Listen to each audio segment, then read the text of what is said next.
Hola, ¿qué tal? Buenos días a todas y a todos.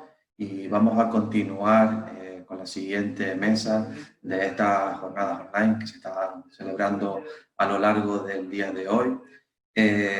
Bueno, antes que nada procedo a presentarme. Mi nombre es Ricardo Fagundo. Soy coordinador general del Servicio Integral de Atención a las Personas Sin Hogar del Ayuntamiento de Santa Cruz de Tenerife. Y bueno, para mí ha sido un placer que me hayan invitado como moderador de esta mesa, concretamente que forma parte de la jornada. Un auténtico placer poder presentar a todos los ponentes que la componen.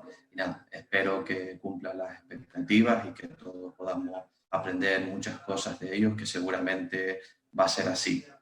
La mesa, como ya todos saben, se titula La coordinación en emergencias sociales y vamos a tener tres ponencias, ¿vale? Una ponencia primera que va a desarrollar nuestro compañero Francisco José Marín, posteriormente vendrá Aurelio Soto y posteriormente la tercera ponencia pues será de María Ángeles Romero y Mireia García. Las mesas, tenemos una hora y media de mesa, va a durar una hora y media. Primero ellos harán las exposiciones que se han preparado. Las preguntas las mandarán ustedes aquí por el aplicativo o la sección de preguntas y respuestas, y al final entre todos pues haremos un debate a responder el mayor número de preguntas posibles y lo que también todos queramos conectar. Bueno, como el tiempo siempre en este tipo de eventos y de cuestiones siempre es algo que apremia, pues yo voy a pasar directamente a presentar al primer ponente, que le pido por favor a Fran si se puede conectar la imagen para que lo vean. Él va a ser la ponencia, perdón, me despistaba, antes que nada por si han visto el programa. En el programa estaba Cuaresma, estaba como ponente, pero por diferentes problemas pues ella no ha podido acceder por la realidad que, bueno, ahora seguramente por una realidad que estamos viviendo ahora que seguramente explicarán los compañeros ponentes, no se ha podido conectar. Entonces, en sustitución de ella, el compañero Francisco José Marín desarrollará la ponencia de los servicios de emergencia social como puertas de entrada a las redes especializadas en tiempos de crisis. Como decía, el compañero Francisco José es coordinador de la Unidad de Intervención Psicosocial en Calles de la UMIE, que es el acrónimo de la Unidad Municipal de Emergencias Sociales y Inclusión Social, estudios de trabajo social y posgrado en la Dirección de Centros de Servicios Sociales. Tiene una larga trayectoria en la gestión de las emergencias sociales y el trabajo de desarrollo técnico. Desde el año 2007 empezó en el SAMUR de Madrid y posteriormente en 2014 se incorporó al equipo de emergencias en las UMIES de Sevilla y ya como coordinador, que es su puesto actual, a partir del año 2018. También cabe destacar que fue trabajador social y coordinador en un equipo de ayuda a domicilio en los servicios sociales comunitarios de Carrión, en Sevilla. Sin más, yo paso el testigo a Fran para que, bueno, él nos haga su exposición. Gracias y espero que disfruten. Saludos. Muy buenos días. Buenos días, mi nombre es Francisco Marín, como bien me ha presentado Ricardo. En primer lugar, quería disculpar a Marisa Cuaresma, la jefa de sección de Emergencias Sociales y Personas Sin Hogar del Ayuntamiento de Sevilla, que por compromisos inexcusables pues, no ha podido estar presente hoy. Así que yo voy a comentaros un poco la presentación y la ponencia que tenemos planteada para el día de hoy. La unidad de intervención psicosocial en calles de la UMIE, como bien ha dicho Facundo, está integrada dentro de lo que es la Unidad Municipal de Intervención en Emergencias Sociales y Exclusión Social, dependiente del Ayuntamiento de Sevilla. La presentación. Este servicio tiene su origen, toda una trayectoria de muchos años, tiene su origen en una unidad móvil que se creó en el año 1991 del Ayuntamiento de Sevilla, también de los servicios sociales, que es, digamos, como el nacimiento de lo que es la respuesta a las emergencias sociales del Ayuntamiento de Sevilla. Esto ha ido evolucionando. Posteriormente pasó a hacer el psicosocial en el año 2007, para ya en el año 2010 empezar a contar lo que es la unidad municipal de la UMIES. Y finalmente, en la época actual, ya es donde nos encontramos dentro de lo que es la unidad de intervención psicosocial en calle. Todas estas unidades han tenido unos aspectos en común. Es decir, desde la creación de la primera unidad móvil, siempre se ha dado una respuesta inmediata a lo que son las situaciones de emergencia en la ciudad. Al mismo tiempo, se contempla desde el principio lo que es la atención a las personas en situación de calle, las personas sin hogar que se encuentran en calle. Y algo en común a todos estos dispositivos de atención es el trabajo coordinado con las redes sociales y con los servicios sociales comunitarios de la ciudad. De aquí se deriva que a lo largo de todos estos años se hayan ido configurando mesas de coordinación, desde mesa estratégica, mesa de personas sin hogar, comisión de salud mental, mesa de prostitución y trata. Es lo que se ha ido configurando con el paso de todos estos años, un trabajo coordinado entre las distintas entidades y los servicios sociales.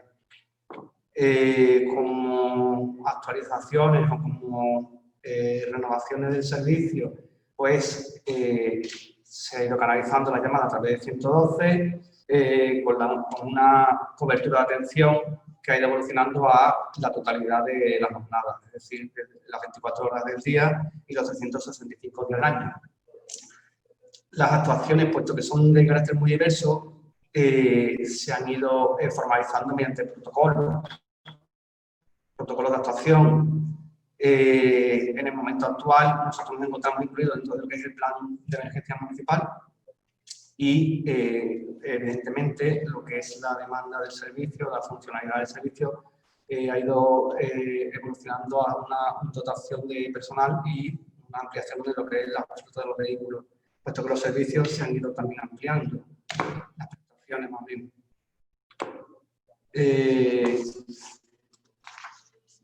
La unidad de intervención psicosocial en calle está íntimamente relacionada con la unidad de intervención social en acogida, y entre ambas se configura lo que es la UMIES. Es un todo, es una unidad integral e integrada por ambas unidades, que es lo que da sentido a la intervención desde los distintos equipos. Esta unidad es independiente de la sección de personas sin hogar y emergentes sociales del Ayuntamiento de Sevilla, que a su vez depende de la Dirección General de Acción Social, y esta está incluida dentro de lo que es la Delegación de Bienestar Social y Empleo y Planes Integrales de Transformación Social. Esta es la ubicación de los MIE dentro de lo que es la estructura municipal de la Administración.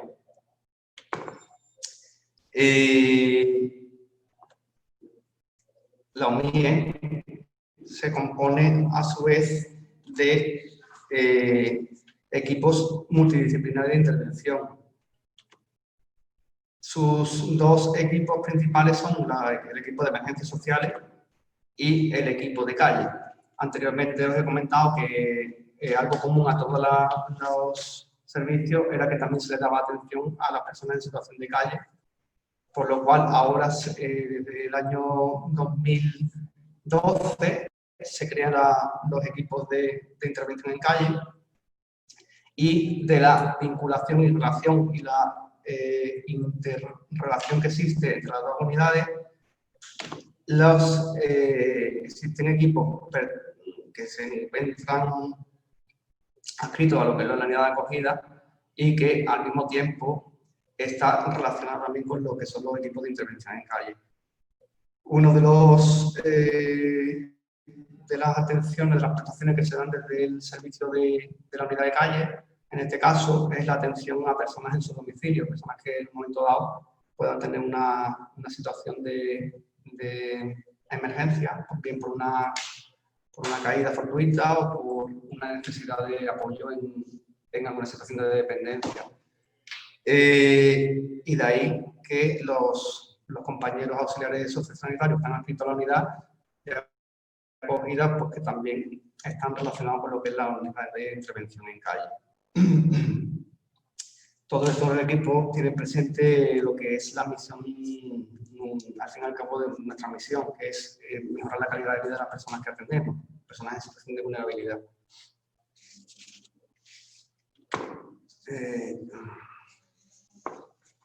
En cuanto a la situación que nos hemos encontrado recientemente, con el tema de lo que es el decreto de estado de alarma a nivel nacional, esto se ha visto reflejado en lo que es la dinámica social de la ciudad y a nivel de administración. Una vez que se decreta el estado de alarma, la misma comunidad autónoma activa también lo que es el grado de emergencia. Y a nivel municipal se activa también el plan de emergencia municipal en su nivel 1. De aquí, el ayuntamiento promueve la creación de un comité de operaciones, puesto que se detecta la necesidad de trabajar de forma muy coordinada. Es una forma de unir todos los servicios para hacer unas actuaciones coordinadas.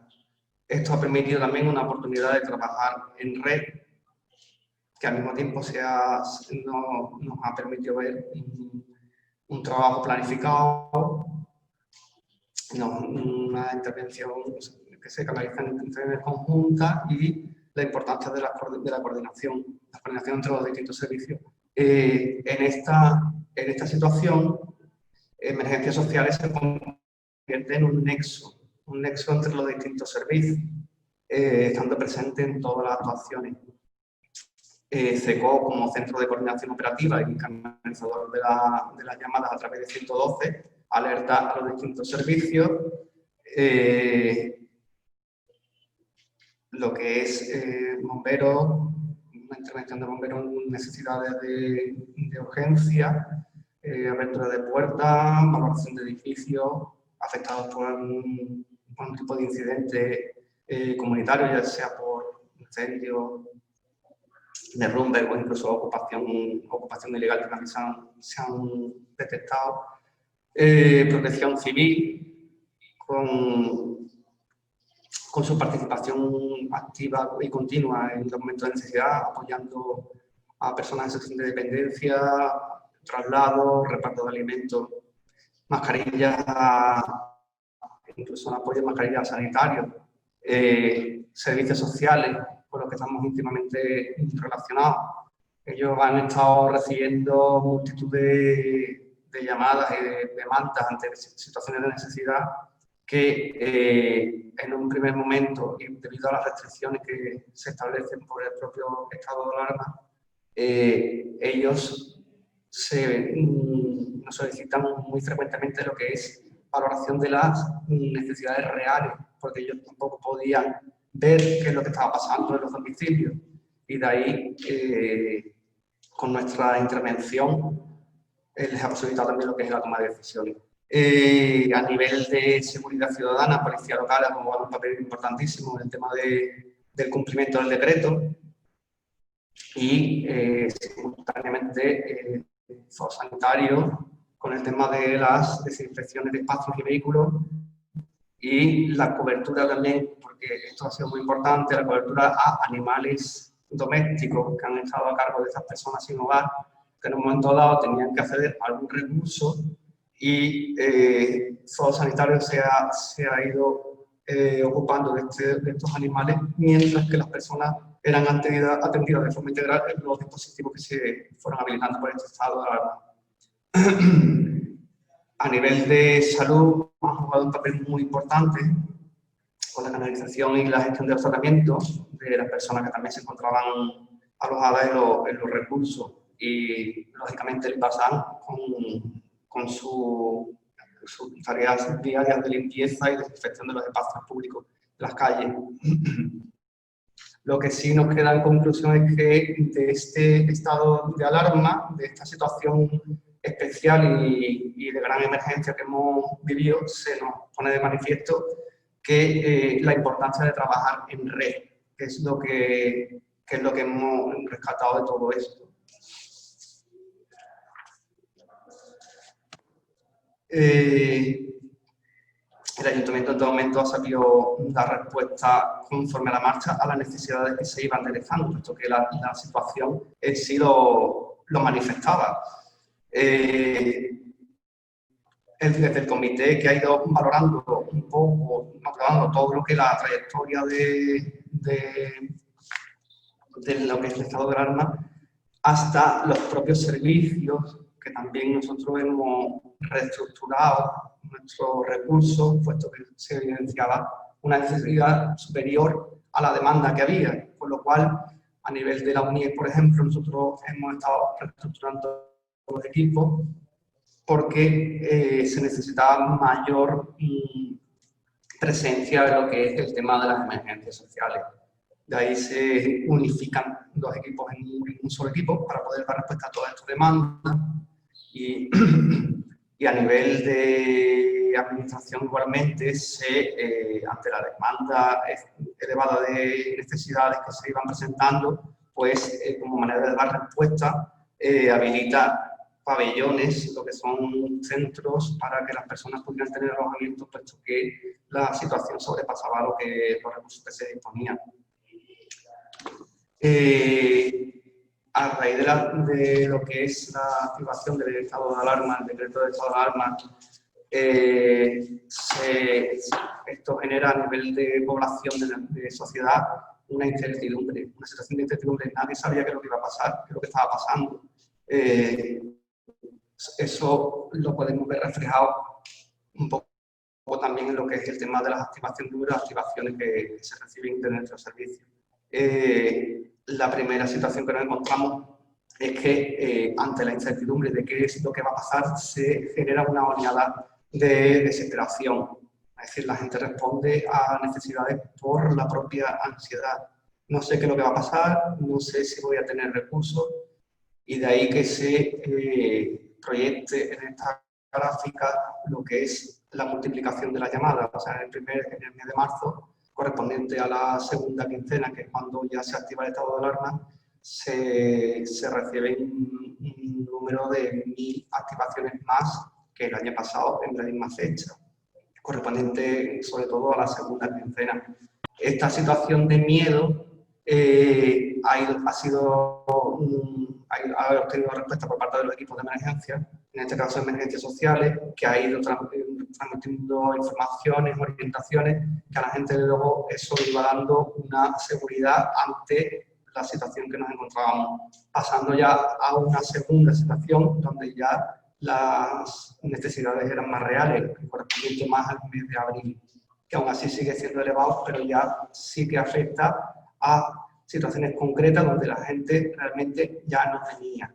Esto se ha ido canalizando a través de servicios sociales, que ha estado dando respuesta de manera inmediata a todas estas necesidades, y todo ha sido planteamiento de la reformulación conforme ya se han ido dando las situaciones, para pasar a una tercera etapa, que es la que corresponde ya más con el tema del mes de mayo, donde las personas que solicitan atención sí están viendo que se tiene respuesta por parte de la administración, con lo cual ya se genera un ambiente de mayor certeza, que es lo que se viene a reflejar un poco en la gráfica del mes del año 2020.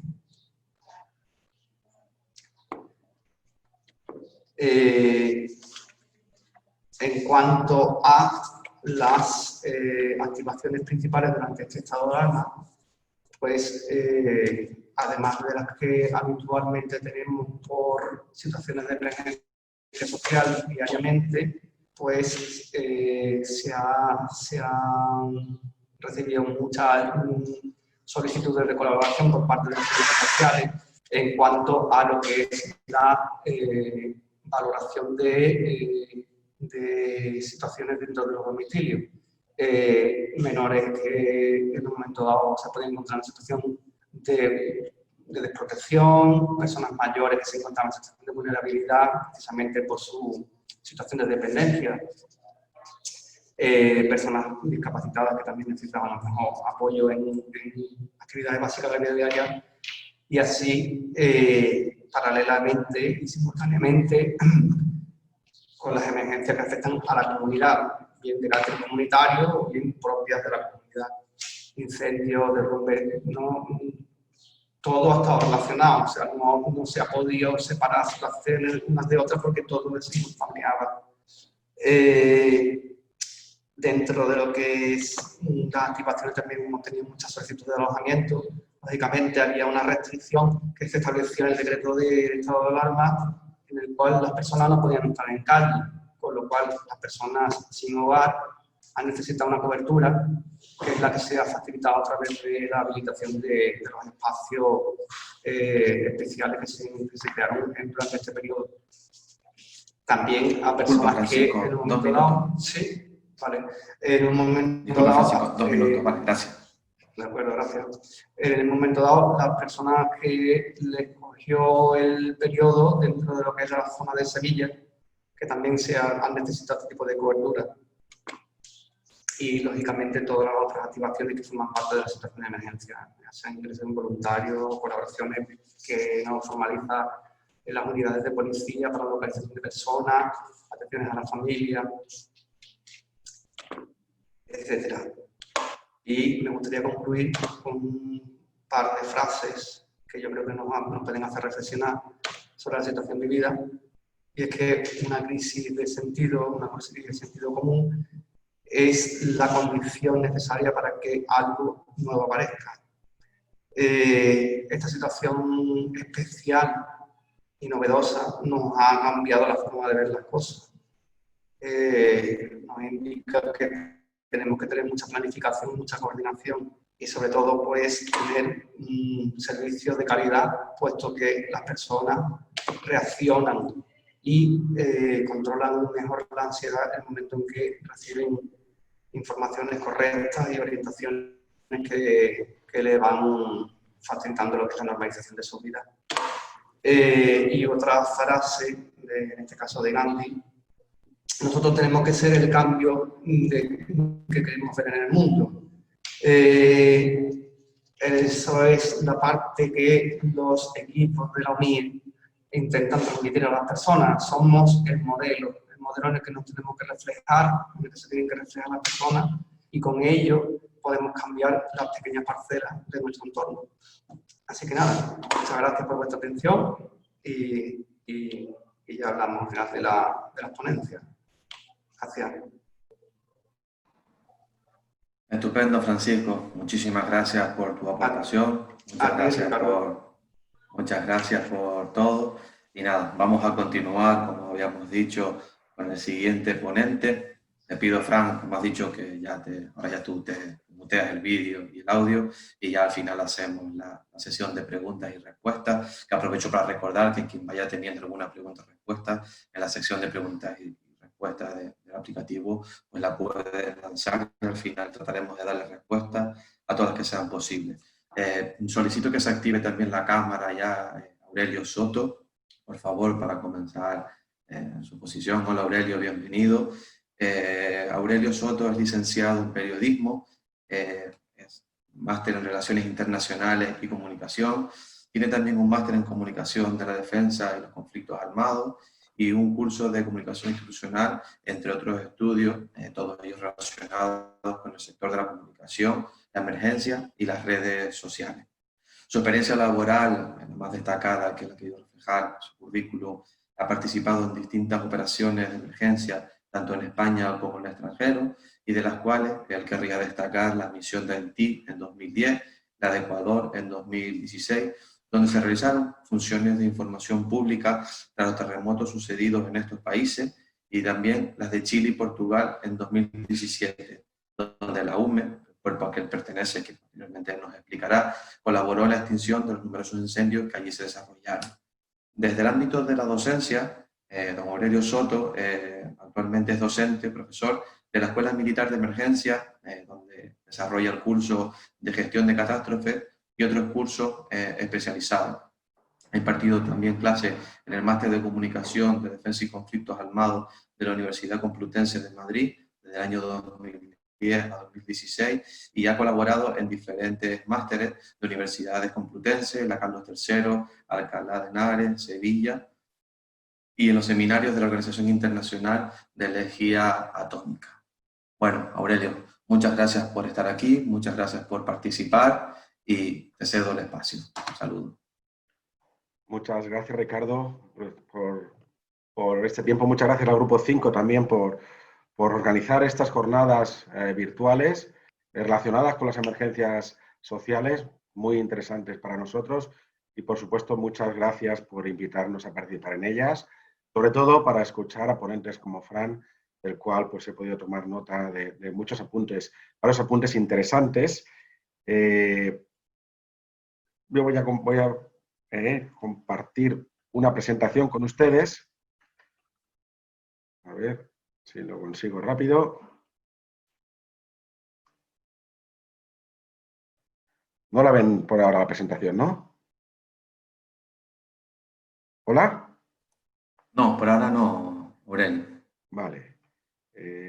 Compartir pantalla, a ver. Te aviso. Aquí.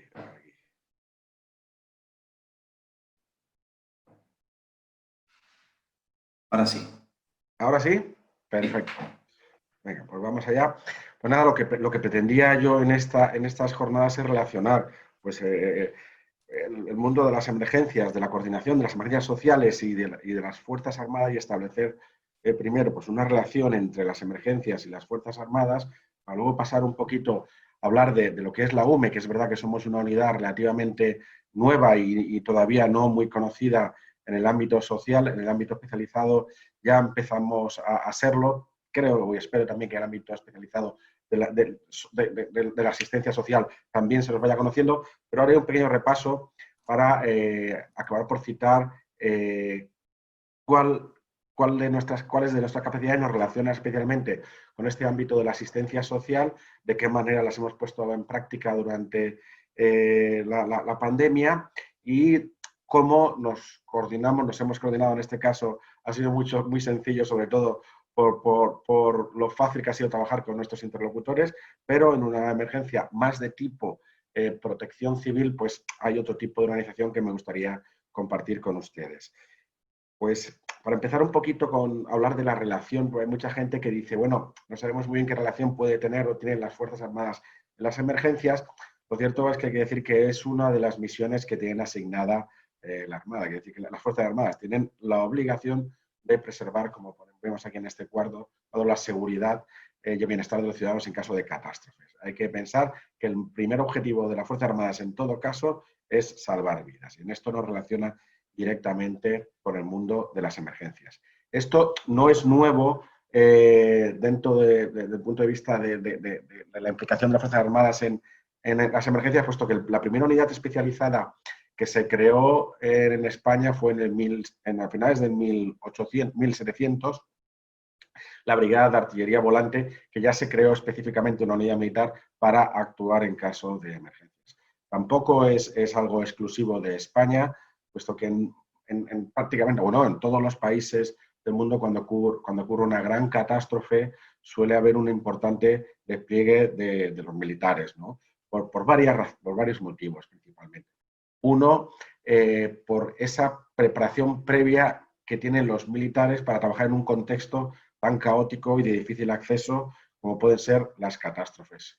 Tenemos unos vehículos especializados, también tenemos una preparación tanto física como técnica que se asemeja bastante a las necesidades que hay que poner en práctica en una gran catástrofe para hacer los rescates de las personas, y es lo que al final, y luego también tenemos una disponibilidad pues total, ¿no? ante nuestros ciudadanos, que es un poco, digamos, que el alma, ¿no? de lo que hay en la milicia, pues está al servicio de los ciudadanos en los peores momentos. Entonces, ya hay una vocación que es lo que nos impulsa, y luego unas características específicas que hacen que seamos pues útiles dentro de un sistema completo y complejo para atender una gran catástrofe. Bueno, en España ya ocurrió también otro ejemplo en el 82, tras la ruptura de la presa de Tous, 30 muertos, 7.000 militares desplegados para el rescate de las personas, ¿no? Bueno, dentro de esta implicación de las Fuerzas Armadas, hubo un momento, unos años críticos que fueron los que animaron, alentaron la creación de una unidad específica para actuar en las emergencias, porque hasta entonces, quitando algunos conatos o algunas unidades específicas de emergencias que había dentro de unas unidades mayores, por ejemplo, un cuerpo de bomberos dentro de una base aérea militar, no había una unidad especializada en emergencias para ponerse al servicio del ciudadano directamente. Y sobre el 2004-2005 empezaron a incrementarse una serie de catástrofes que hoy en día todo el mundo conocemos que la frecuencia se ha ido aumentando, que hacía necesario varias cosas. Uno, que el Estado tuviera una mayor capacidad para responder ante estas emergencias, que hasta entonces no tenía ninguna unidad tan versátil para trabajar en emergencias. Habían y siguen habiendo unidades específicas para apoyar a las comunidades en los incendios forestales, como son las brigadas de refuerzo de incendios forestales, pero le faltaba una herramienta más integral. No tenía esa capacidad de prestar apoyo, sobre todo prestar apoyo a las capacidades, a las autonomías. Entonces, como todos ustedes saben, en España hasta nivel 2 las emergencias están descentralizadas en las comunidades autónomas. Pero en todo caso el Estado debería tener esa capacidad de apoyar a las comunidades y no las tenía. También hacía falta establecer al Estado una estructura de mando y control para dirigir una emergencia de nivel 3. Decíamos que hasta nivel 2 las emergencias estaban descentralizadas, la responsabilidad de gestionar de una emergencia son de las comunidades autónomas, pero en nivel 3 ya es el Estado quien asume la dirección. Hablamos de una emergencia de protección civil, ¿eh? Que pueden ser las derivadas por inundaciones, terremotos, incendios forestales. Esta que hemos tenido, lo saben todos ustedes, ha sido una emergencia sanitaria. Pero bueno, relacionando una cosa con la otra, sí que es cierto que hacía falta que el Estado tuviera una capacidad para ejercer una dirección operativa de una emergencia, que es también, eso se convierte también un poco en la UME. Bien, pues dentro de este contexto nace la UME y con nuestra misión específica, como vemos, de intervenir en cualquier parte del territorio nacional, también en el exterior, como así hemos hecho en 9 ocasiones, en los casos de emergencias. Y esto aquí subrayo dos cosas. Uno, la seguridad y el bienestar de los ciudadanos en caso de las emergencias, pero también actuar junto con el resto de las instituciones y administraciones públicas y otras empresas que trabajan en el ámbito de las emergencias, ¿no? Nuestro despliegue, nosotros estamos desplegados, estamos formados principalmente por un cuartel general, un regimiento de apoyo e intervención en emergencias que tiene 2 grupos que dan unas capacidades concretas e importantes. Luego veremos un grupo de ellos, el de intervención en emergencias tecnológicas y medioambientales. Lo que es nuestra punta de lanza son nuestros batallones de intervención en emergencias que están distribuidos por todo el territorio nacional, concretamente uno con base en Madrid, otro con base en Morón, Sevilla, el 3 con base en Valencia, el 4 con base en Zaragoza y el 5 con base en León, pero como ven, aquí ven el área de actuación de cada uno de ellos, están distribuidos de manera estratégica para que puedan llegar a cualquier punto del territorio nacional en menos de 4 horas. Me olvidaba, porque lo quería citar a continuación, el despliegue que tenemos en las Islas Canarias, donde tenemos 2 unidades de intervención, tanto en Gran Canaria como en Tenerife. El caso es que el despliegue está hecho para que nos podamos desplegar en menos de 4 horas en todo el territorio nacional, teniendo en cuenta que la UME no es una primera unidad de intervención en emergencias, quiere decir que quien tiene que reaccionar primero ante una emergencia son los servicios especializados locales o de las comunidades autónomas. En cuanto la situación así lo demanda una comunidad autónoma, solicita nuestro apoyo y allí nos desplegamos.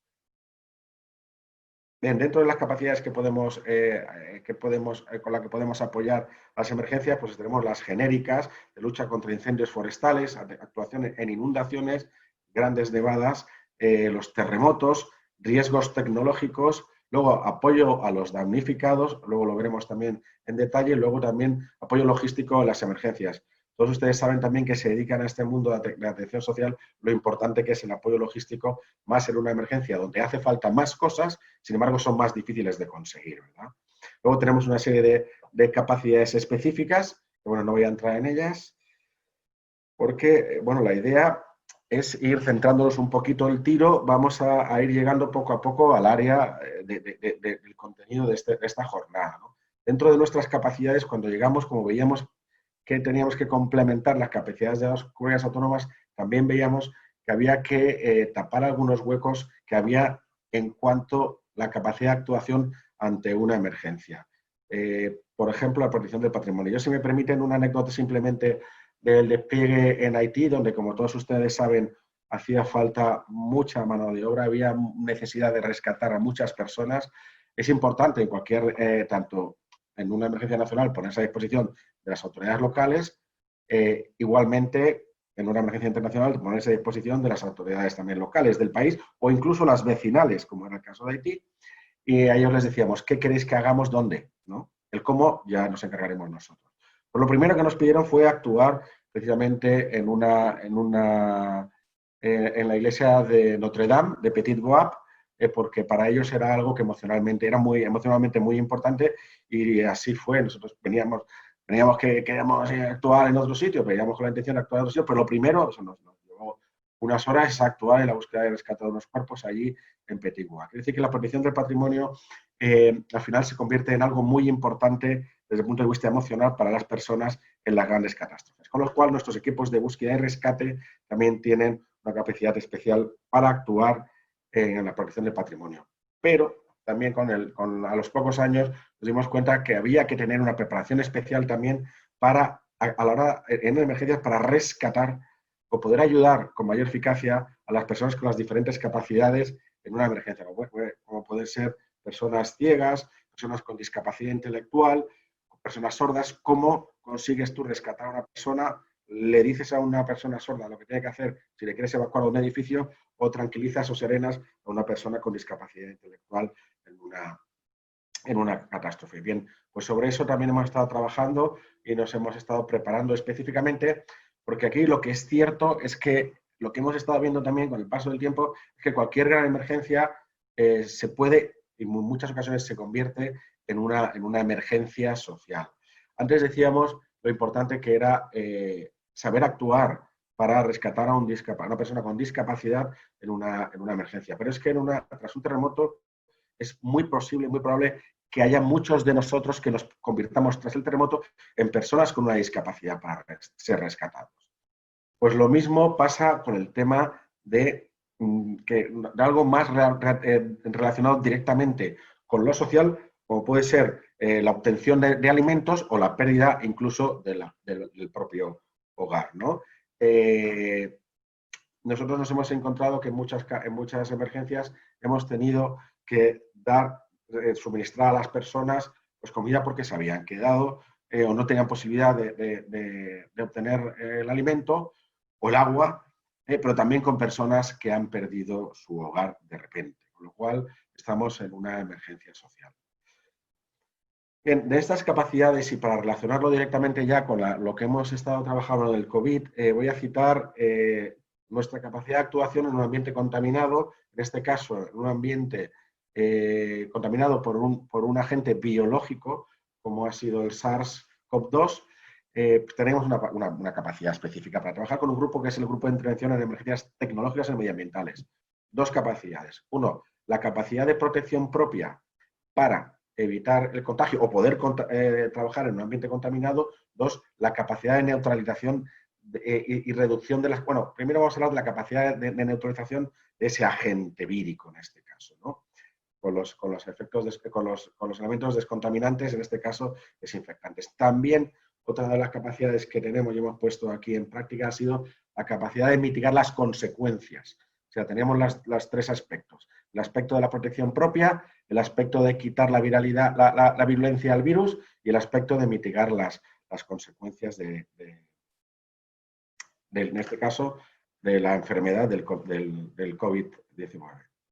Tenemos unos equipos especializados, pero también teníamos previamente esa capacidad que decía al principio de atención a las personas, a los damnificados, a las personas que tras una emergencia se quedan sin hogar, con el montaje de campamentos o albergues de damnificados. Esto para nosotros ha sido pues uno de los elementos que hemos tenido que desplegar junto con SAMUR Social del Ayuntamiento de Madrid y Grupo 5 en el IFEMA, el pabellón número 14, donde montamos por la parte del sistema de duchas, hemos estado haciendo desinfección, montamos también las mesas y los bancos para que pudieran comer las personas sin hogar, y ahí estuvimos pues colaborando en la gestión de lo que es el albergue, de que fue además una de las primeras cosas que desplegamos pocos días después del estado de alarma. Vamos a ver. Bueno, el resto de misiones, pues hemos estado también trabajando en la gestión de fallecidos, las personas que han perdido la vida, también el traslado de pacientes con coronavirus. También muy importante lo que estamos ahora es compartiendo la experiencia que hemos adquirido durante ese tiempo con muchos otros servicios de emergencias para que seamos más los que podamos hacer esa labor de preventiva de desinfección.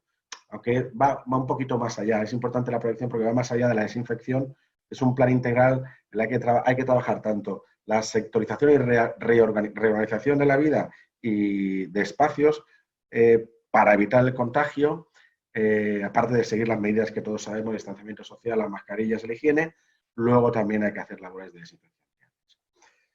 Bien, ya tenemos un poco la OME situada en una acción concreta y ahora vemos cómo se desplegaría, teniendo en cuenta que la OME es una unidad militar que depende del Ministerio de Defensa, pero que sin embargo se activa para apoyar como parte del Sistema Nacional de Protección Civil a través de la Dirección General de Protección Civil de Emergencias.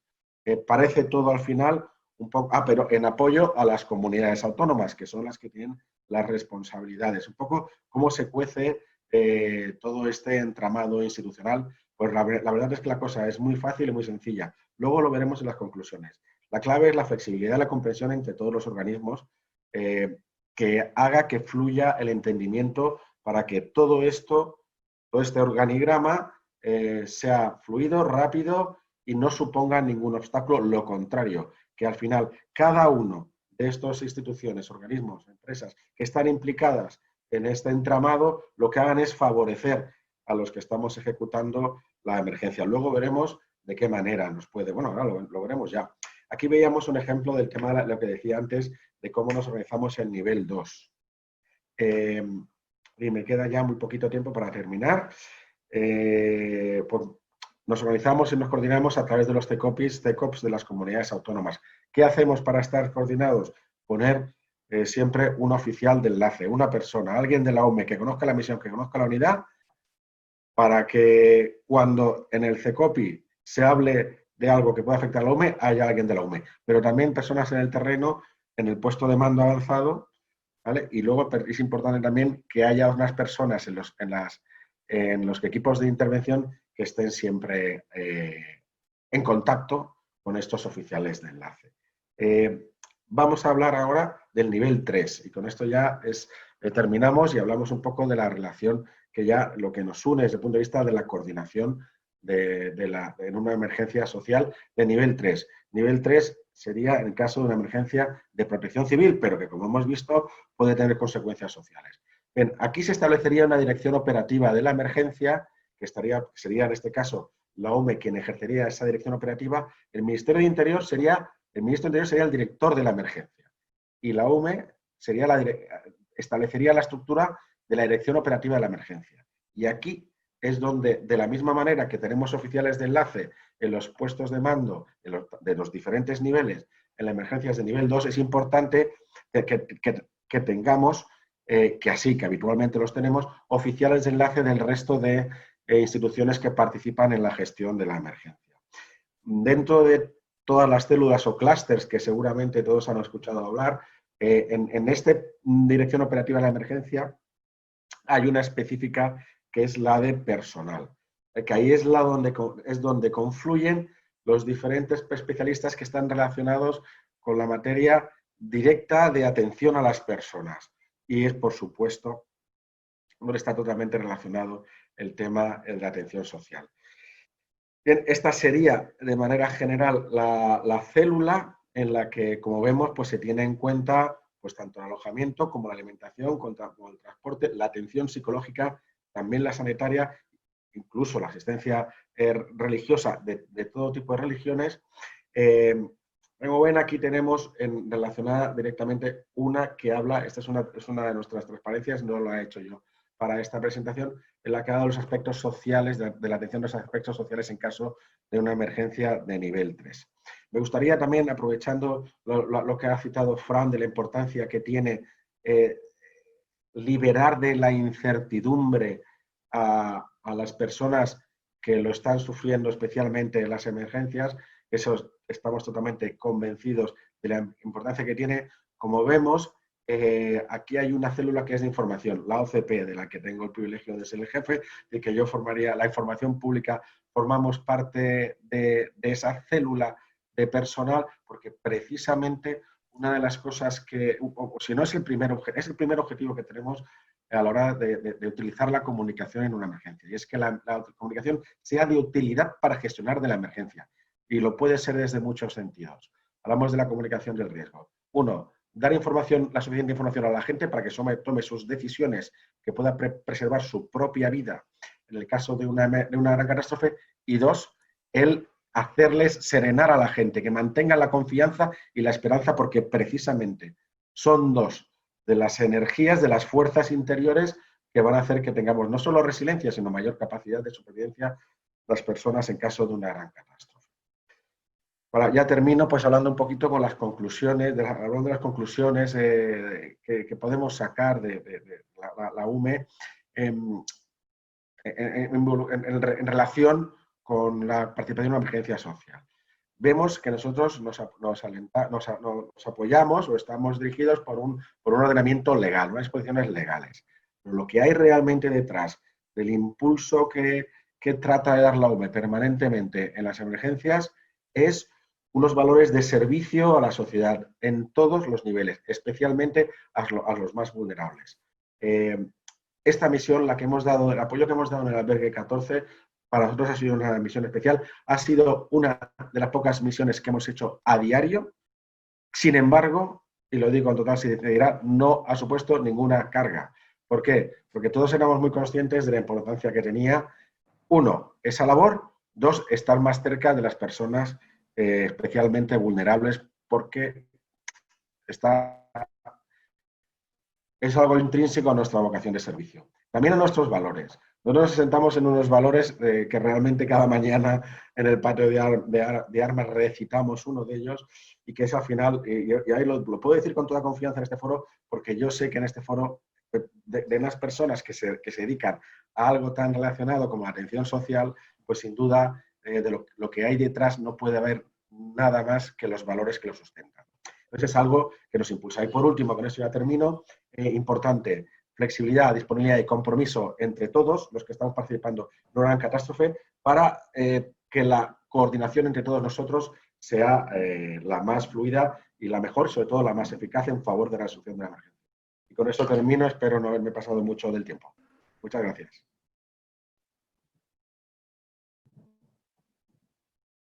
Estupendo, Aurelio. Muchas gracias por tu participación, por compartir con nosotros este espacio y por participar en la jornada. Y bueno, al igual que Fran, te emplazo al final de la ponencia, de las mesas que hay en esta mesa para las conclusiones y para las preguntas y respuestas que nos planteen los espectadores. Muchas gracias y nada, vamos a pasar con los siguientes ponentes. Digo siguientes, lo digo en plural, porque en este caso son dos compañeras que van con la ponencia titulada Calidad y coordinación en la atención a las emergencias sociales. Procedo a presentarla, les pido por favor, que son tan amables, de que activen también su cámara para que les pongamos cara. Ellas son Mireia García, es trabajadora social y coordinadora del Servicio de Atención a Urgencias Sociales y Colaboración en Emergencias del Ayuntamiento de Valencia y gestionado por Grupo 5.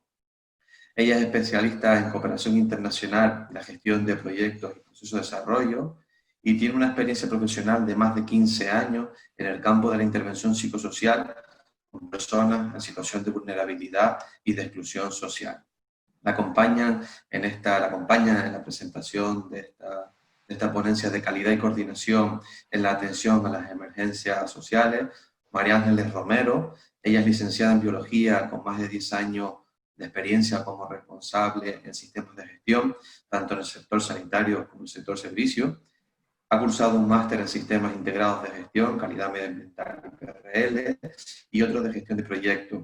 Asimismo, actualmente es la auditora interna cualificada con múltiples normativas, satisfacción al cliente, medio ambiente, productos sanitarios, acreditación de laboratorios, etc. Cabe destacar, se define como una persona orientada a procesos y firmemente convencida de la mejora continua, entendiendo la calidad siempre como una herramienta para el mantenimiento de los estándares deseados al servicio de la optimización y puesta en valor del trabajo realizado. Bueno, bienvenida Mireia, bienvenida María Ángeles, y le cedo vuestro espacio. Muchas gracias, Ricardo, por las presentaciones y bueno, buenos días, buen día a todas las personas que nos estáis escuchando desde casa. Voy a compartir un PowerPoint. Bueno, en este caso, como comentaba Ricardo, yo me voy a centrar en contaros lo que es el SAUS, el Servicio de Atención a Urgencias Sociales, su funcionamiento y un poco cómo hemos atendido aquellas situaciones que han surgido en la emergencia aquí en Valencia. Y bueno, luego María Ángeles nos va a contar lo que tiene que ver con la norma ISO de calidad que tenemos en el servicio.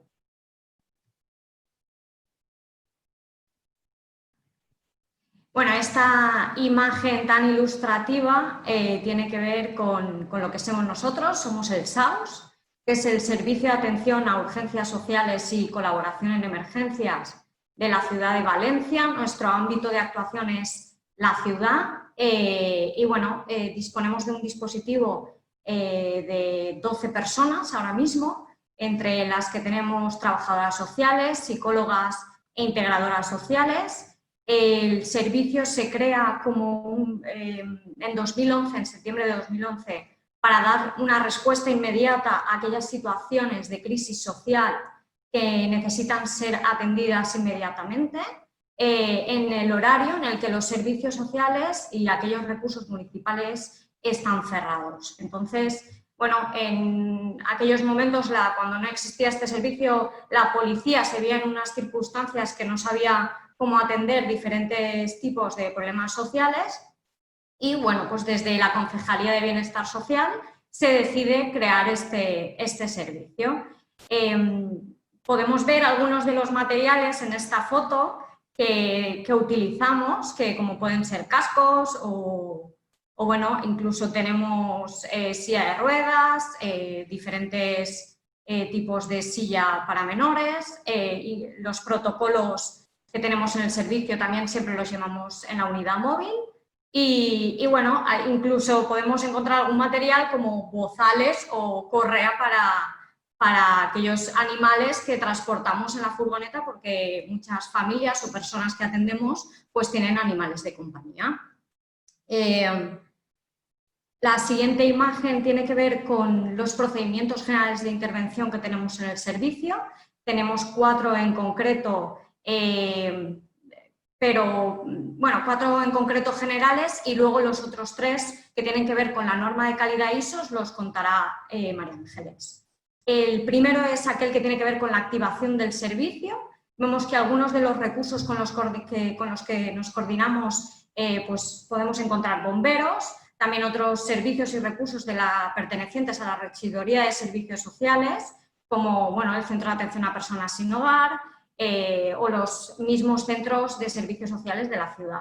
Luego, nuestro activante principal, y digo activante principal es porque cualquier ciudadano o ciudadana puede llamarnos a través del 092, que es Policía Local de Valencia, y es básicamente, históricamente, de quien hemos recibido más activaciones. Luego también encontramos urgencias sanitarias, que en ellas encontraríamos los hospitales, centros de salud que se encuentran de urgencia y también el SAMU de la ciudad. Y Y luego, pues bueno, otro tipo de recursos más específicos, como puede ser Centro Mujer 24 Horas, que atienden a personas víctimas a mujeres víctimas de violencia de género. Y bueno, también los albergues de la ciudad, también recibimos llamadas y de otro tipo de entidades privadas.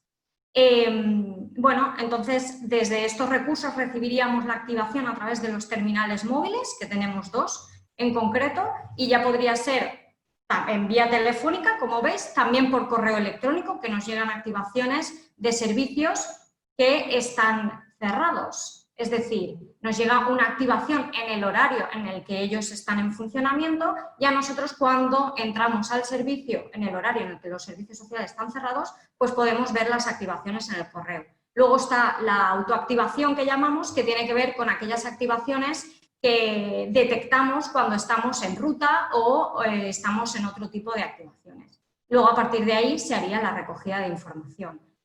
Nuestro procedimiento número 2, que tiene que ver con la valoración y diagnóstico, es decir, nos entra la llamada, ¿no? Y ahí decidimos si es una situación de urgencia o emergencia o si desestimamos porque a lo mejor es una situación que puede esperar a ser atendida.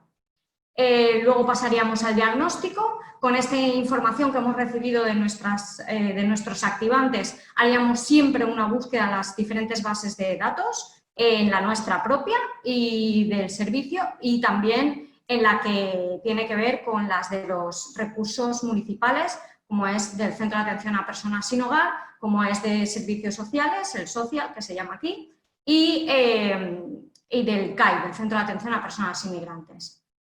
Luego la atención sería de varias maneras. Una sería telefónica, si a lo mejor simplemente se va a dar una información, una orientación o algún tipo de recomendación o información de algunos servicios y ya está. O el equipo se tendría que personar donde se está dando la situación de urgencia y emergencia para atender esta situación. Luego otra podría ser la atención en nuestra base, que es donde nos encontramos habitualmente y donde tenemos nuestra unidad móvil y nuestros equipos de trabajo. En cuanto al procedimiento número 3, tiene que ver con la orientación y la atención, que bueno, sería, como hemos dicho antes, la recogida de información del alertante y la búsqueda en las bases de datos. El equipo se personaría y bueno, se realizaría una coordinación siempre con los agentes que están interviniendo, ya sea pueda ser bomberos, pueda ser policía local o el SAMU o quien sea. Luego pasaríamos a realizar siempre una entrevista, ya sea a la persona, familia o diferentes personas que se encuentren en el lugar de la urgencia y que estén implicadas en ella. Y luego ya pasaríamos a desarrollar la intervención psicosocial. Luego estaría la orientación, ¿no? Porque nosotros siempre decimos que somos un recurso que, además de intervenir en la urgencia, tenemos que servir de conexión con los diferentes recursos que luego van a intervenir a largo plazo, porque nosotros estaremos interviniendo en las primeras 24 o 72 horas, pero luego alguien se va a ocupar de esas situaciones. Y bueno, luego estaría, disculpar que se me ha pasado, el procedimiento número 4, que tiene que ver con la coordinación con los servicios municipales, que sería el registro de toda aquella información que hemos recibido en nuestra base de datos y también en los informes. Tenemos de 2 tipos, uno que tiene que ver con intervenciones que acaban de llegar o que no tenemos información y por tanto creamos un buen informe con toda la información necesaria de lo que hemos realizado, y luego un informe de seguimiento que lo hacemos cuando recibimos la activación por parte de los servicios, ¿vale? En este caso entendemos que ese servicio ya tiene información y por tanto estamos haciendo un seguimiento y luego vamos a derivar el caso y vamos a enviar ese informe para que llegue toda la información.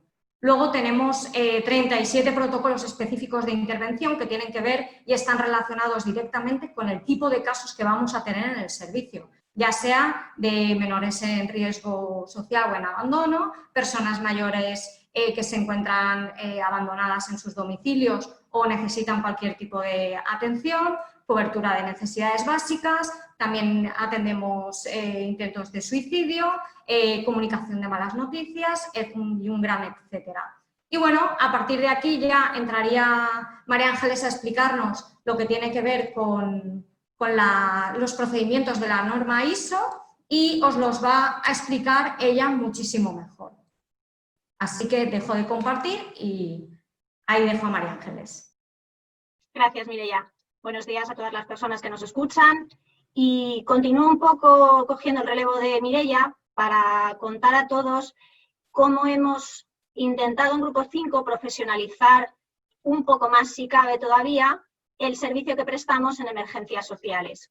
El año pasado, en un momento dado, decidimos valorar qué herramientas teníamos disponibles y la que elegimos fue el unirnos a la normativa ISO 22320, implantarla dentro de, en este caso concreto, en el Servicio de Atención a Urgencias y Emergencias Sociales de la Ciudad de Valencia, en el SAUS, que antes os describía Mireia, y que como normativa de emergencias lo que se centra es dentro de la fase de respuesta, no en la prevención ni en la recuperación, en la etapa de control o atención, justo en el momento de la gestión del incidente. No estamos durante la alerta, no estamos en la fase de recuperación o restablecimiento y de vuelta a la situación actual. Entonces, esta normativa lo que establece son 3 pilares básicos que van a ser transversales a toda esa línea de procedimientos que antes Mireia nos comentaba y que conforman el principio de actuación de cómo vamos a trabajar en la gestión de la emergencia social, que son los 3: sistema de mando y control, información operacional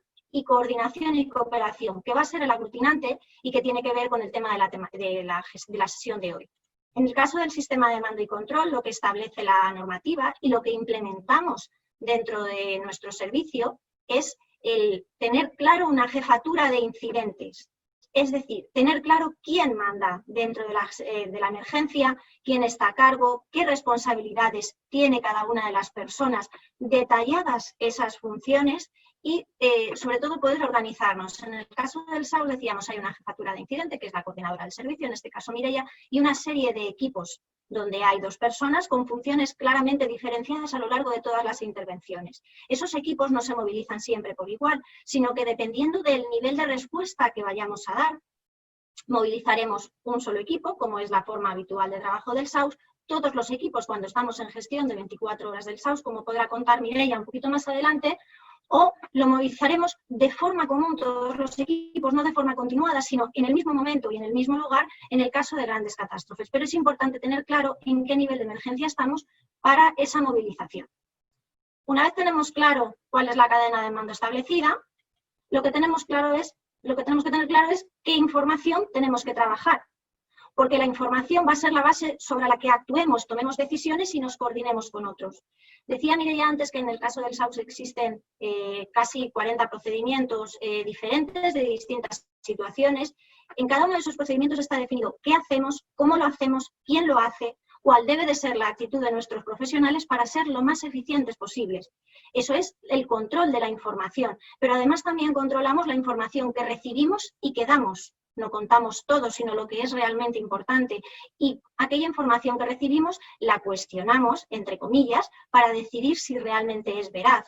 La información que nos da un servicio de emergencias a través del 112 es concreta, pero quizá no es completa, porque hasta que llegas al sitio de la emergencia no tienes toda. O la información que te da una persona usuaria es muy completa, pero a lo mejor no está ceñida exactamente a lo que necesitas para trabajar, a lo que necesitan los profesionales. Luego, dentro del procedimiento de información operacional, dentro de ese pilar transversal, una de las cosas que se tiene en cuenta es ese, el criterio de la información y clasificación de las fuentes.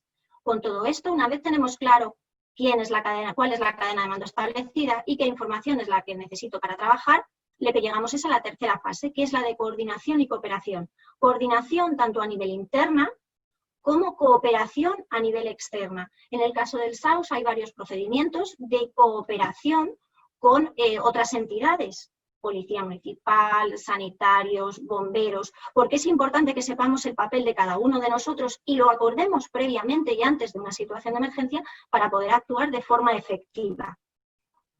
¿Cómo testeamos si realmente esto lo estamos poniendo en marcha de forma correcta o lo vamos a poner en marcha de forma correcta el día que nos haga falta? Pues esto lo hacemos a través de los simulacros. Los simulacros son de realización anual, ahí podéis ver las imágenes de algunas que hicimos en el año pasado, y al final son un roleplay, una sesión de práctica en donde se simula una situación, en este caso una gran catástrofe, y se moviliza a todo el equipo, probando todas las etapas de la gestión de la emergencia, desde el inicio con la activación hasta la finalización del servicio. Lo más importante aquí, sobre todo en el caso del simulacro, es ser capaces de detectar esas carencias que, aun no estando en una situación de tensión real, detectamos dentro de nuestro servicio. Por ejemplo, cosas que aprendimos de ese simulacro, pues que en caso de una emergencia yo no puedo estar pendiente de estar con el Google Translator en la mano para hablar con alguien que no habla mi idioma. Luego, lo que se incorporaron fueron nuevos folletos o nuevos documentos escritos que daban información a las personas a las que podíamos atender, pictogramas para entendernos más allá del idioma, o incluso nuevos materiales que incorporamos porque nos parecían interesantes que estuvieran siempre disponibles para atenderlas. Más allá incluso todavía de este simulacro viene la práctica real. Lo que no esperábamos era encontrarnos la situación de emergencia que hemos vivido estos días, pero quizá la puesta en marcha la puede explicar mejor Mireia, y le devuelvo la palabra para que ella os pueda contar cómo la vida supera a la ficción siempre y cómo han puesto en marcha todos estos procedimientos de gestión y control que a lo largo del tiempo hemos desarrollado en el SAUS en estos días. Muchas gracias, María Ángeles. Bueno, pues voy a volver a compartir. A ver.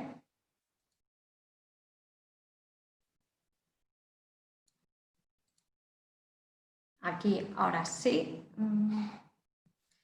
Vale.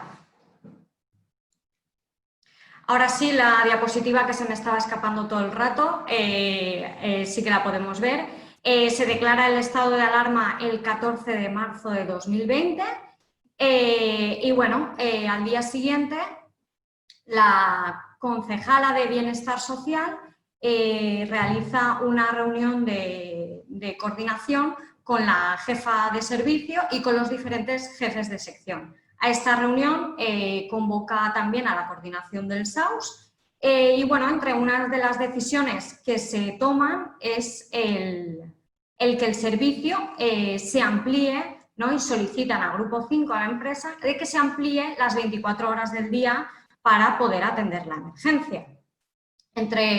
Bueno, aquí vemos el 17 de marzo es cuando ya se inicia el servicio de 24 horas, es decir, un día después de que se solicite a Grupo 5 que se amplíe. Y bueno, aquí está todo el equipo casi al completo, éramos 12 personas y vemos también una imagen de las reuniones, bueno, una de las reuniones que tuvimos cuando ya pudimos juntarnos guardando las determinadas distancias. Y bueno, entre algunos de los datos que hemos tenido desde el 14 de marzo hasta el 31 de mayo es que hemos tenido 407 activaciones en estos 2 meses, 370 personas han sido las que han sido atendidas, de las cuales el 33% eran mujeres y el 67% hombres. Han sido 213 casos derivados a los recursos municipales de la ciudad, como os comentaba antes, Centro de Atención a Personas Sin Hogar, los Centros Municipales de Servicios Sociales y el Centro de Atención a Personas Inmigrantes. Y bueno, entre algunas del tipo de activaciones que hemos tenido son estas, destacan lo que tiene que ver con las coordinaciones con los centros municipales y otros recursos sociales. En algunos casos, pues por ejemplo en los servicios sociales, como no hacían atención directa, sino que era toda telefónica, en muchos casos hemos sido como, ¿no? como los brazos o incluso los ojos en algunas situaciones a las que era necesario desplazarse o incluso para tramitar un centro de alojamiento temporal, pues era necesario que la persona, por ejemplo, firmara el consentimiento, ¿no? de hacer ese ingreso. Pues a veces esas coordinaciones con centros municipales eran bastante necesarias para el poder hacer llegar a esa persona en su domicilio este tipo de cosas. Bueno, también coordinaciones con urgencias hospitalarias, sobre todo de personas sin hogar que se les iba a dar el alta hospitalaria y necesitaban un lugar de alojamiento. También hemos encontrado personas dependientes que se encontraban en situación de abandono, había muchas personas solas, mayores, y bueno, también la cobertura de necesidades básicas.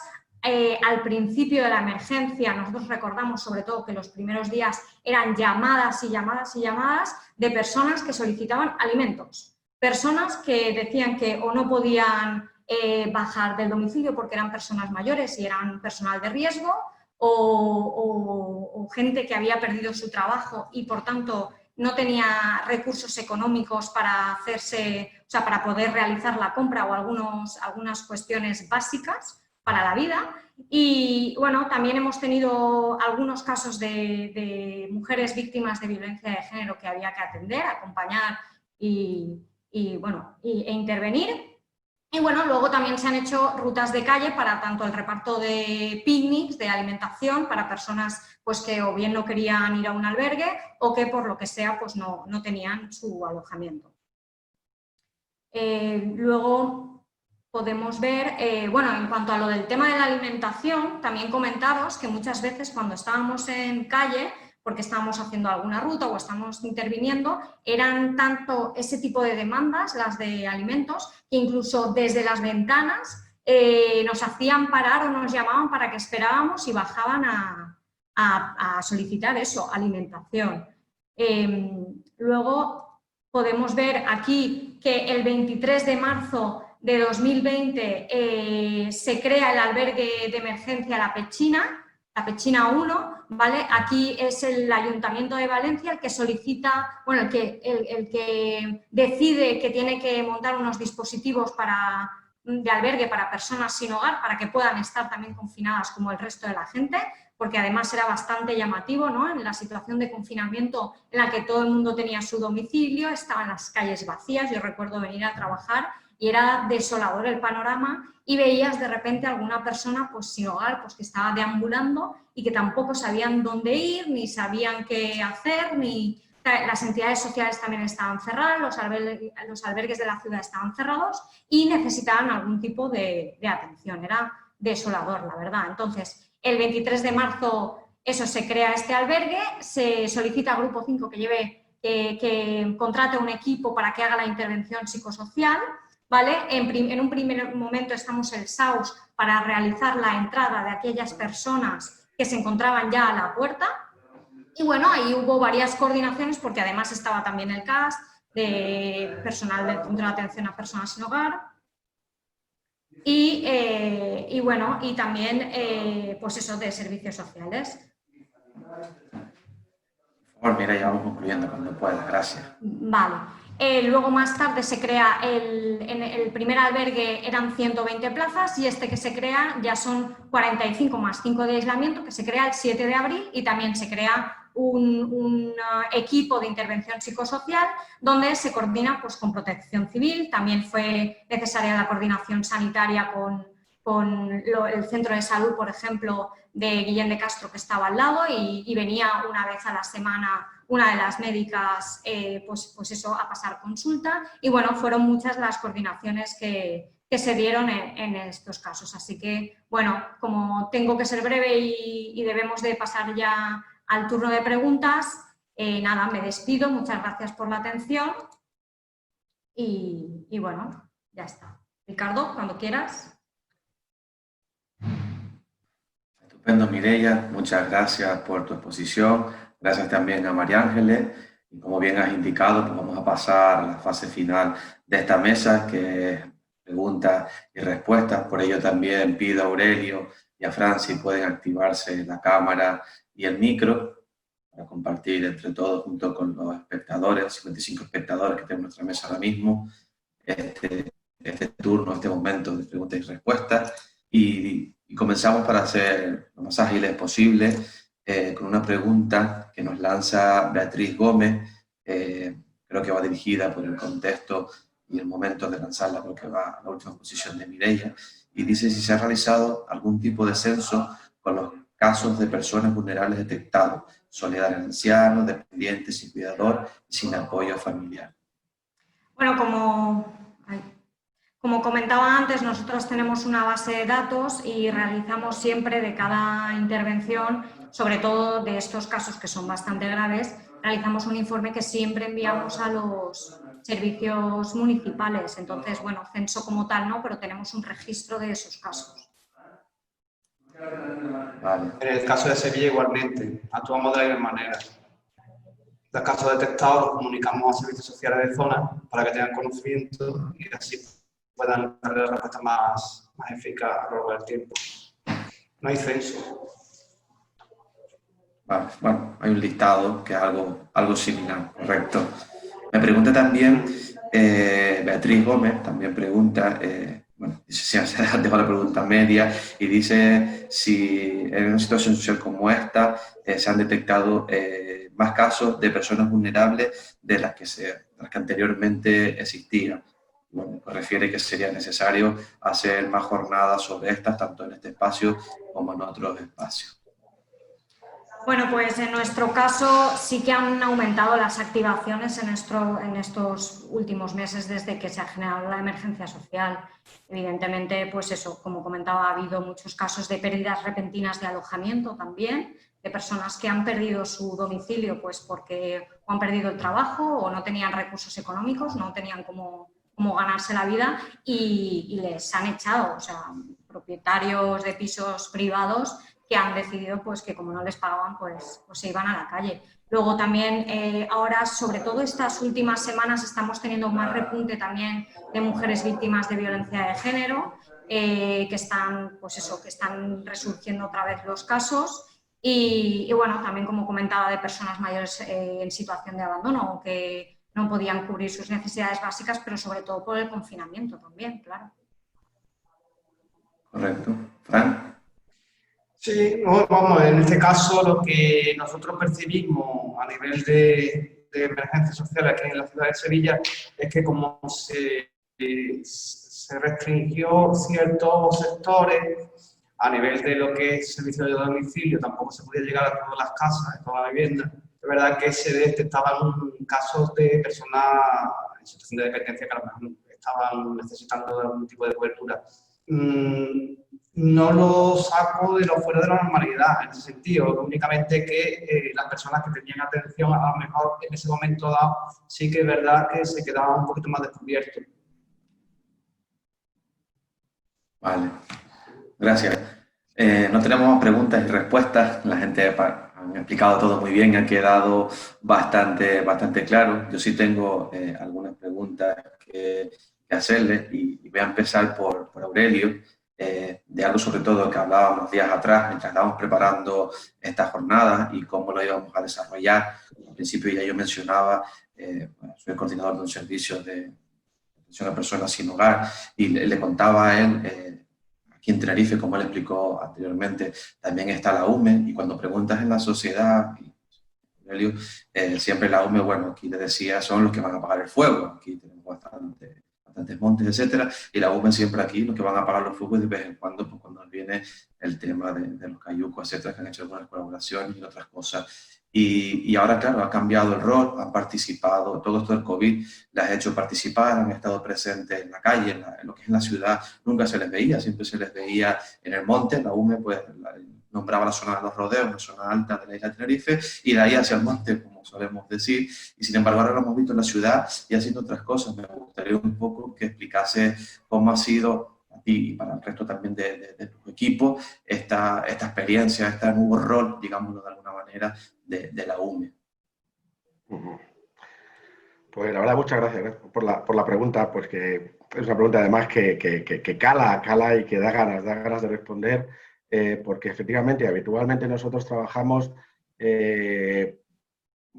lejos de los ojos de las personas cuando estamos en incendios forestales, pero sí que lo que vivíamos muchas de nuestras misiones en incendios forestales son las defensas de núcleos de población, ¿no?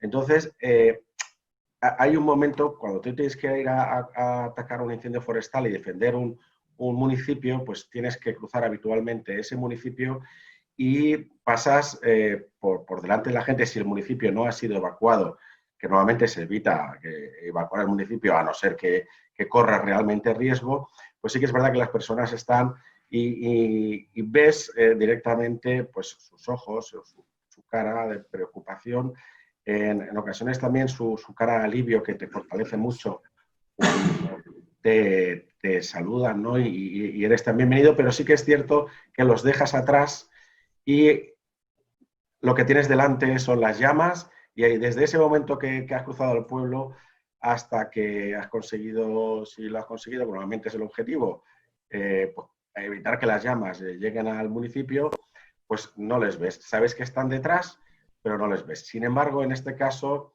pues hemos tenido el contacto directo con el ciudadano, sobre todo, efectivamente, en las grandes ciudades. A pesar del confinamiento que se notaba, gracias a Dios, en las ciudades, pero claro, cuando actuabas en una residencia de personas mayores, pues estaban los residentes. En un hospital, cuando hacías el traslado de los pacientes, pues era primero una responsabilidad, ¿no? El hecho de que esto lo hicimos mucho en Madrid, en coordinación con el SUMA 112, claro, te estaba poniendo en tus manos la responsabilidad de trasladar a una persona afectada con el coronavirus y su seguridad, y cuando veías que ellos pues se ponían en tus manos con esa confianza, es algo que te hace fuerte.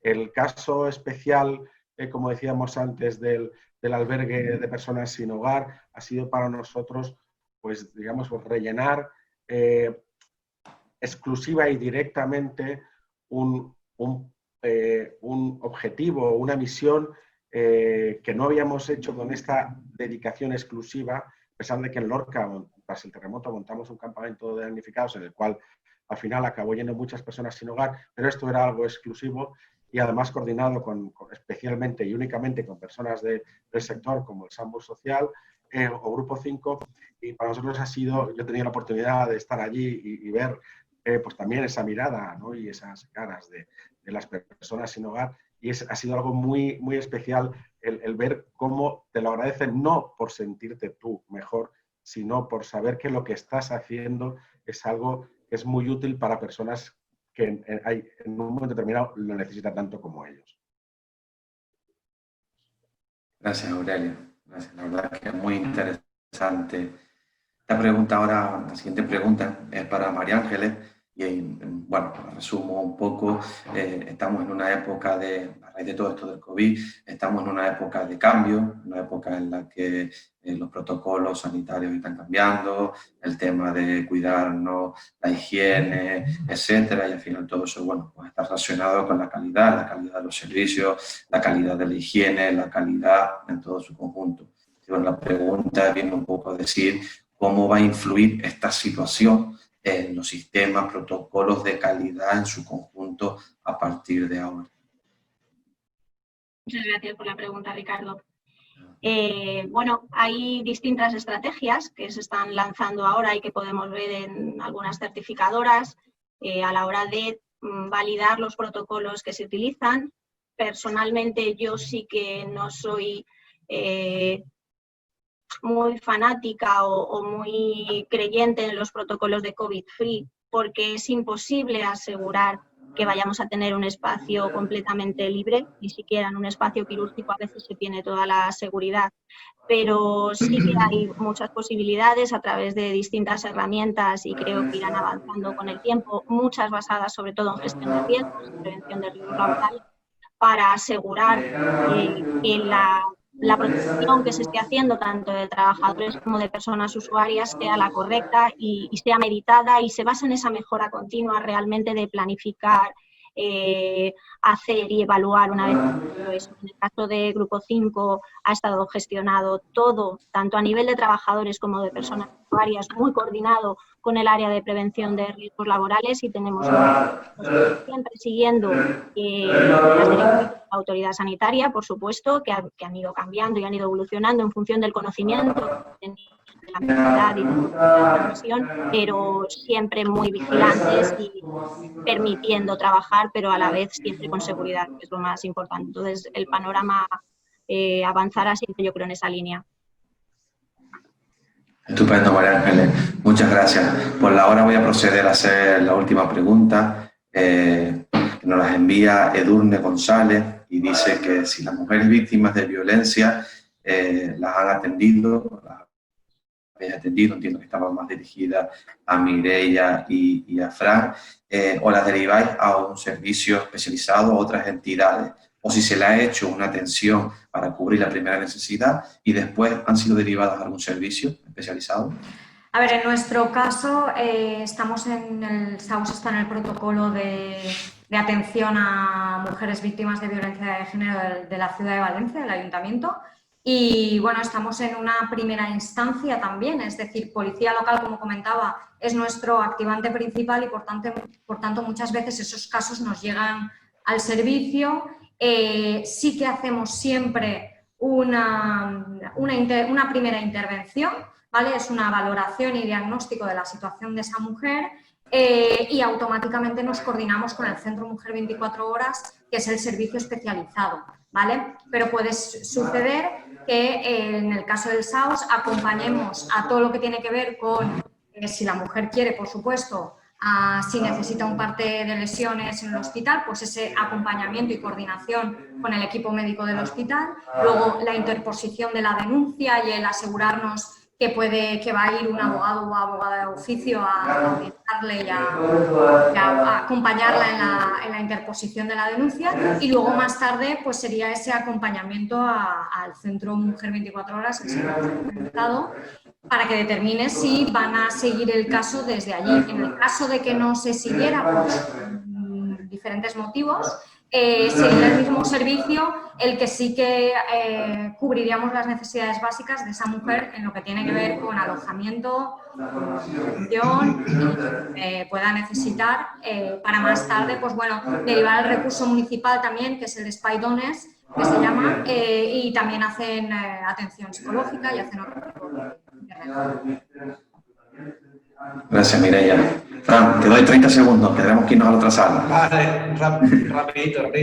En el caso nuestro, lógicamente, también canalizamos por el Instituto de la Mujer a través de la denuncia pertinente de la mujer en este caso, pero de aquellas situaciones en las que ella no se ha lanzado a interponer denuncia y demás, sí que es verdad que apoyamos en el proceso, pero siempre encauzándolo para la de la mujer, que es la que tiene la protección. En este proceso nos hacemos una continua coordinación con la Unidad de Policía Nacional de los FAN y siempre contribuyendo a lo que es el bienestar de esta mujer en esta situación de violencia de género. 30 segundos. Estupendo, muchas gracias. Para cerrar, quiero leer un comentario de Carmen Sánchez. Dice: gran trabajo el que habéis realizado en estos momentos tan difíciles en las distintas áreas de intervención. Bueno, yo me sumo a esto, a extender esos agradecimientos a Grupo 5 por realizar estas jornadas, invitarnos, a Mireia, María Ángeles, Aurelio, Fran. Ha sido un auténtico placer formar parte de esta mesa con ustedes. Gracias por compartir todos vuestros conocimientos, vuestras experiencias, todo lo que nos habéis contado. Creo que hemos puesto un granito que seguramente irá germinando y creciendo poco a poco. Asimismo, también agradecer a los espectadores que hemos tenido en esta mesa. Y bueno, sabéis que estas cosas siempre el tiempo apremia y va unas cosas carnadas detrás de otras. Tenemos que marcharnos todos ahora de esta sala, irnos a la sala principal, que de una... Estoy hablando de la Canaria, de 2 a 2:45, 1 a 1:45, depende del lugar, es el debate de la colaboración del tercer sector en acción social y empresa en la gestión de emergencias sociales. Como he dicho, muchísimas gracias y nos seguimos viendo. Gracias a ti, Ricardo. Gracias a vosotros. Gracias. Gracias. Hasta luego. Hasta luego.